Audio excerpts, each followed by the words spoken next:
is stability of colloids. The stability of colloids can be explained by four scientists: Jurgen, Landau, Verwey and Warburg. According to these names, this theory can be given as DLVO. So as your names, you will call it as DLVO theory. Normally colloids are stable by particles are in Brownian motion. They are stable. If they are unstable, it can be indicated by precipitation.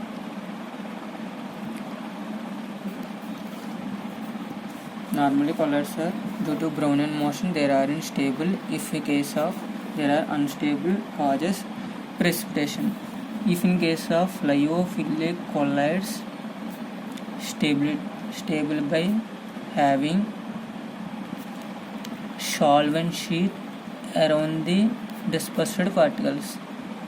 Lyophilic colloids are having solvent sheet around the dispersed particle. If in case of lyophobic colloids, having surface charge, either plus or negative charge on dispersed particle. Due to this nature, there are lyophilic colloids and lyophobic colloids are having stable in nature.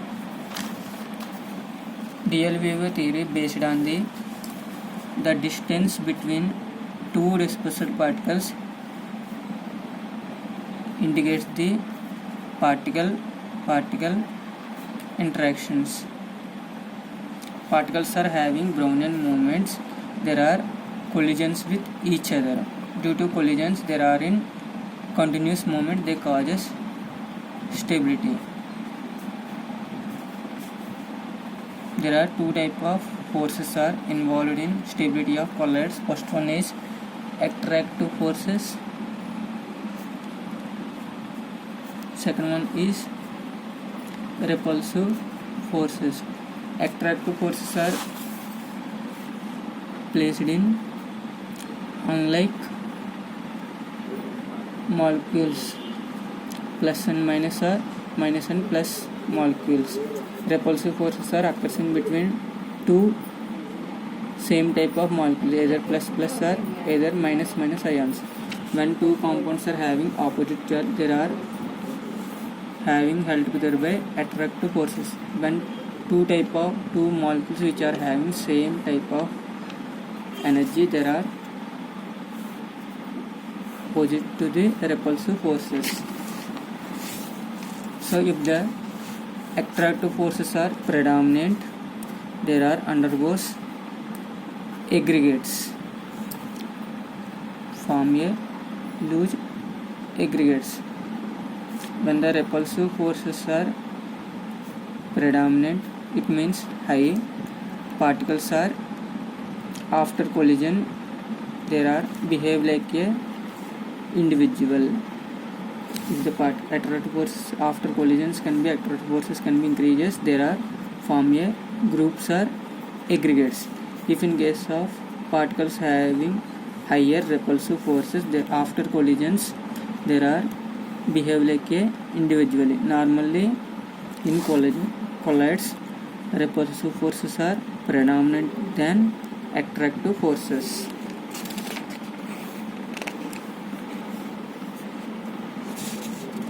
Next one, particle interactions involved in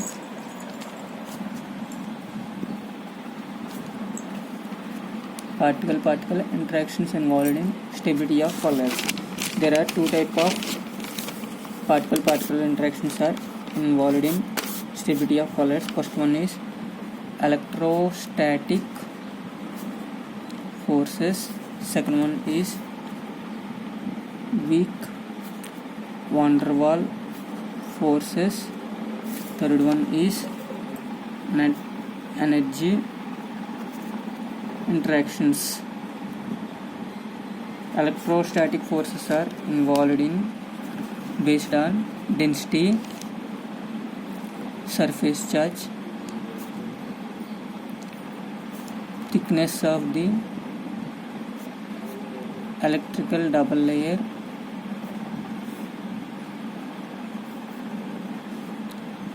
next weak van der Waal forces are mainly depending on chemical nature of substance,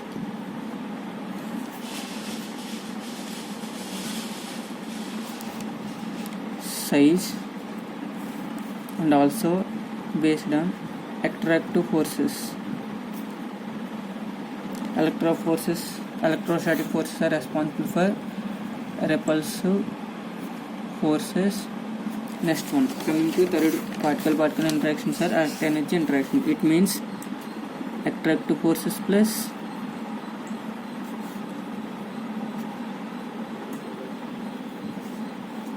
repulsive forces. Vt is equal to Va plus Vr. This theory can be explained by using following graph. Then plot a graph in between. Energy is taken on y-axis having positive one, negative charge. X-axis gives interparticle distance.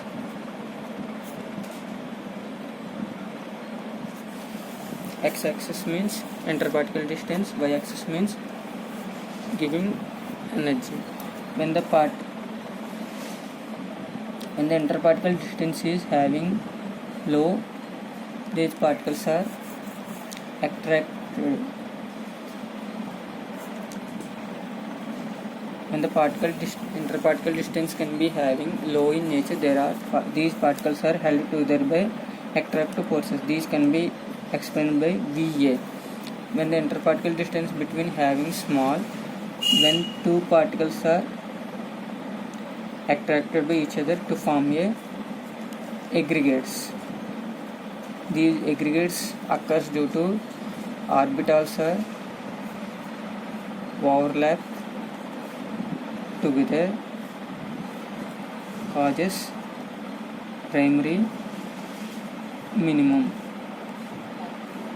Next one, when particles are held together by long distance, it means 1000 to 2000 angstroms. There are having repulsive. There are forced by repulsive force. There are indicated by Vr. When the distance between two particles is having 1000 to 2000 angstrom, there are having form loose aggregates.